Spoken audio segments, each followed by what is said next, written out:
Bible Story。逾越節就嚟到啦，耶路撒冷成個城市都好熱鬧，四圍都係嚟敬拜神嘅人。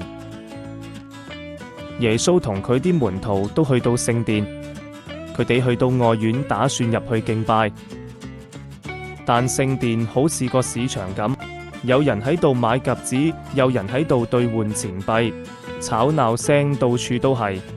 耶穌見到呢一幕，心入面好唔舒服。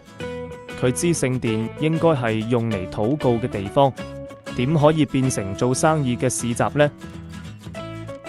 於是耶穌用繩編咗條鞭，開始趕走啲喺聖殿做買賣嘅人。佢推翻咗啲兌換銀錢嘅啲錢幣，碌到到處都係，啪啪聲響晒。